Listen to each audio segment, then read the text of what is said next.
896. Bismillah. Assalamualaikum warahmatullahi wabarakatuh. Seorang hakim berkata, seseorang di waktu pagi harus niat 4 macam. Pertamanya menunaikan kewajiban terhadap Allah. Yang keduanya meninggalkan larangan Allah. Ketiga, menyelesaikan dengan orang yang ia ada hubungan dagang dan sebagainya. 4, memperbaiki hubungan dengan lawan-lawannya. Maka jika ia pagi-pagi ada niat yang demikian, ada harapan termasuk orang yang soleh yang untung. Baik, ini masih lagi bagaimana sepatutnya kita bila dapat hidup pada pagi hari. Setiap pagi itu kita hidup balik. Jadi semalam kita dah dengar bagaimana Abdullah bin Umar bagi nasihat kepada Mujahid apa yang patut dilakukan kalau kita bangkit dan hidup pada pagi hari. Hari ini hakim ni pula, satu orang ulama, dia kata seseorang pada waktu pagi harus niat 4 macam. Bila kita berada pada waktu pagi, kita kena niat 4 macam. Pertama sekali, menunaikan kewajipan terhadap Allah. Bangkit pagi itu duk fikir lagu mana nak tunaikan kewajipan kepada Allah. Wajib ni benda hak wajib. Kewajipan kita kepada Allah, maknanya tentu yang pertama sekali sembahyang bang. Kemudian kewajipan ini kalau dalam bab tasawuf ni pula, dalam kitab yang jenis macam ni, dia kategori tasawuf. Kewajipan ini pula ada benda yang kita wajibkan pada diri kita. Mungkin juga di sini kewajipan yang patut kita ambil kira ialah kewajipan yang patut kita lakukan dari sudut amalan-amalan sunat. Wajib kita buat, fikir lagu mana nak buat. Dengan bangun paginya, dengan sembahyang subuhnya, sebelum sembahyang subuh itu kita mungkin nak sembahyang gini-gini sunat, sembahyang tahajud ke taubat. Lepas tu sembahyang subuh, lepas tu baca Quran, lepas tu duha pula. Baik, itu nombor 1. Nombor 2-nya, niat nak tinggalkan larangan Allah Ta'ala. Benda yang Allah Ta'ala tak kenal tu tiada niat. Sebab kadang-kadang kita perhati kekuatan niat ini, dia memang ada kekuatan yang tersendiri. Bila kita jenis manusia memang jauh dengan Allah Ta'ala, selalu buat benda yang tak elok. Tapi kalau ada niat, sekali-sekala mari dengar kuliah ke, dengar khutbah ke, tiba-tiba terniat dalam hati tak nak buat dah benda tu. Hari dia terniat itu, cuba perhatikan, memang Allah Ta'ala akan raikan dia punya niat dia tadi, tak buat benda tu. Begitu juga kewajipan terhadap Allah Ta'ala dan juga benda-benda baik. Kalau ada niat, biasanya Tuhan tolong. Allah Ta'ala akan raikan niat hamba yang soleh, yang baik. Niat nak buat, kadang-kadang dia tak ada kekuatan, nak harap kepada kekuatan diri dia, tak ada. Tetapi bila dia serah diri pada Allah Ta'ala, biasanya jadi. Jadi semalam pun saya kebetulan jumpa satu orang, kawan lama, rupanya dia bankrupt. Dia bankrupt. Dia kata anak seksa dia terhidup. Dia kata kalau boleh janganlah bankrupt. Dia menega. Dia ustaz menega. Lepas tu dia cerita, saya tanya dia, macam mana tak boleh jadi satu orang kontraktor, terutama sekali yang buat yang kontraktor kilang JMP. Sebab saya ada nak buat renovation saya punya kilang. Dia pada Kelantan tu saya panggil. Sebab maknanya bukan kita nak cari orang yang boleh buat kilang JMP tu, kadang-kadang bila tanya pandai belaka, tapi spek dia yang Kementerian Kesihatan nak tu dia tak dapat nak buat, dia tak tahu. Tapi dia ni memang dia kilang JMP dia buat kalau di Kelantan. Tanya dia, kan kita belajar sama-sama dia di Mesir, balik di Menega, sampai bankrupt. Dia kata bankrupt pun dia kata kena tipu orang. Baik, dia kata ialah kita ni alhamdulillah, dia kata Allah Ta'ala jadikan kita ni orang yang ada agama sikit. Itu nombor satu dia cakap. Bila ada masalah kita banyak bertemu Tuhan. Sembahyang apa benda. Last kali dia kata anak jam, dia kata. Dah ni orang hidup mari, kita masa tu mula-mula berniaga tak tahu benda. Last kali kita macam terhutang automatik dia panggil. Maknanya dengan kawan-kawan belaka dia. Baik. Bila terhutang automatik kita jadi maknanya apa ni? Anak jadi bankrupt dia kata. Lepas tu dia kata semaya ajak last kali otak jam dia kata. Sampai dia kata ini satu benda lah yang dia cakap. Dia kata kalau kita tak ada iman, dia kata boleh bunuh diri dia kan. Bankrupt ni kan. Dia cakap macam tu ya. Tapi kita sembahyang apa benda, last kali dia kata anak serah diri pada Tuhan. Dia tak boleh nak bawa dia kata. Tak boleh nak bawa diri dia dari sudut nak handle dunia, nak cari makan. Dia serah diri pada Tuhan. Last kali dia jumpa satu orang lain tu, dia kata macam paksa dia tak erti nak buat jenis-jenis kontrak. Ada satu orang doktor, dia kata tak boleh buat. Dia start daripada situ dia kata. Cuba tuan-tuan tengok cerita dia tu, saya tengok memanglah kalau kita serah diri pada Tuhan, Tuhan akan bagi. Dia kata anda tahu kan, dia kata mana ada belajar pun kalau kita engineer ni tahan. Sampai kolam mandi, dia kata kolam mandi dia biasanya ini kena orang expert tu, orang pakar tu. Doktor tu dia kata suruh anak buat. Anak kata anak tak ada pengalaman, dia kata anak tak boleh buat. Dia kata bila dia cakap lagu tu anak pun kita tanya orang tu, tanya orang ni, pandai satu pak.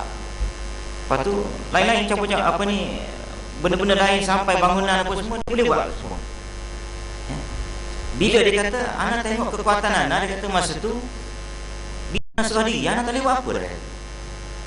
Serah diri pada Tuhan, aku tak reti dah nak cari makan. Maka Tuhan pada masa tu buka jalan dia. Sampai orang paksa dia kata bermula pada situlah orang paksa anak supaya buat kolam mandi. Dan ada 2-3 benda lagi yang anak ngaku anak tak boleh buat, kata. Tapi orang tu kata anak tak boleh buat, ustaz boleh buat.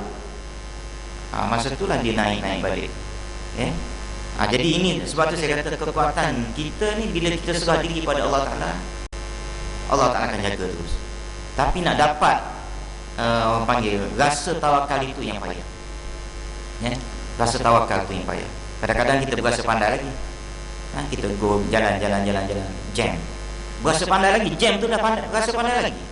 Tak boleh nak serah diri pada Tuhan, tak berasa nak serah diri pada Tuhan. Itu yang kita jadi sesat.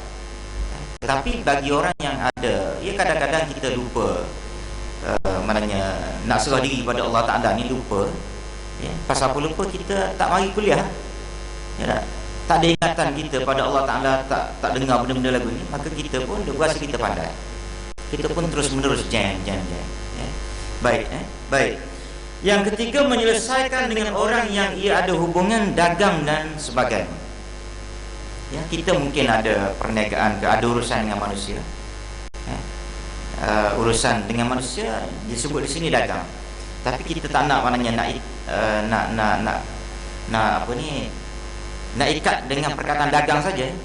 Urusan dengan manusia, urusan kita dengan manusia, dengan anak ke, dengan bini ke, dengan orang yang kita berniaga ni, kita cuba tengok apa benda yang patut aku selesai ni. Kadang-kadang dengan anak bini,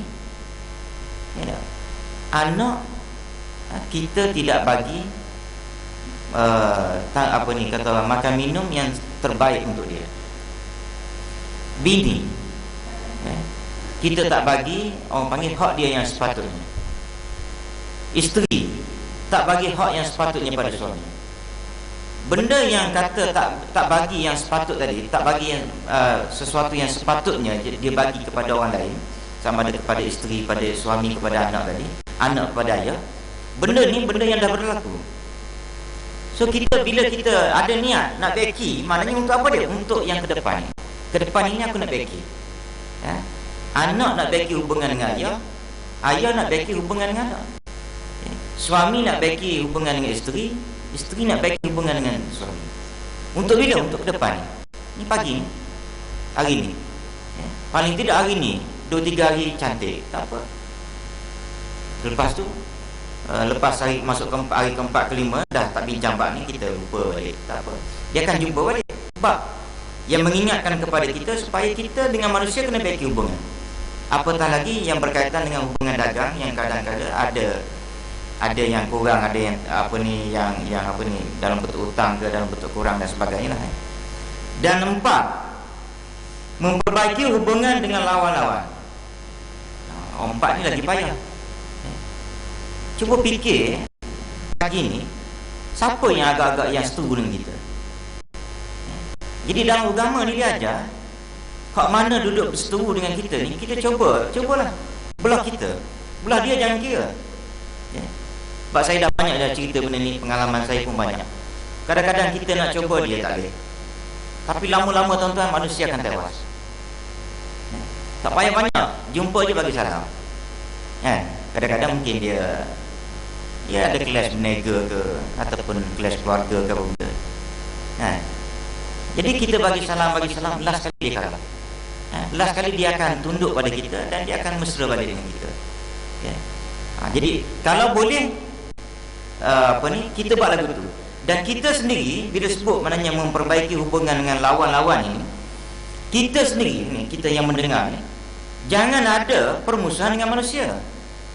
Jangan bermusuh dengan manusia. Kalau orang bermusuh dengan kita, diminta supaya kita fikir nak baiki lagu mana, maka kita ni pula jangan buat musuh dengan manusia. Kadang-kadang kita sendiri bermusuh dengan manusia. Orang lain tegur kita, bagi salam tak jawab, sebab kita ada terasa hati dengan dia ke, bermusuh dan sebagainya. Jadi kita tak nak macam tu. Dan benda-benda yang boleh mencipta permusuhan jangan buat. Ini ada satu kes yang terbaru kemarin dulu. Orang baik tuan-tuan, ini saya nak cerita lah, benda ni ada kaitan kita. Sampai peringkat bila time nak bagi harta pusaka, dia kata dia tak nak pakai hukum faraid. Satu orang lelaki, jadi isteri mati, nak bagi harta pusaka, ada anak lelaki, ada anak perempuan, dipanggil dan dia kahwin dengan satu orang perempuan, dah mati kahwin. Lepas kahwin tu, nak bagi harta pusaka, dia nak bagi, dia pertama sekali harta pusaka tu secara keseluruhannya dia nak ke dia banyak, suami tadi, sebab isteri banyak hartanya. Yang keduanya dia ambil ke dia banyak, yang kedua dia nak bagi pada bini isteri yang dibawa kahwin. Jadi anak-anak tak setuju. Harta rumah tu dia dipanggil apa dia? Akaun apa ni? Rumah bersama ke benda. Dia dengan suami dengan isteri dia. Rumah bersama. Jadi yang bahagian isteri tu dia nak bagi pada isteri yang baru. Jadi anak-anak dia kata, pandangan anak-anak dia kata kalau boleh rumah tu biarlah. Harta lain ayah nak ambil. Rumah tu ibu, tempat kami nak balik.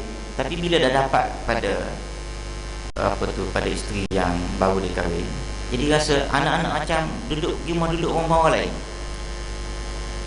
Tuan-tuan nampak tak?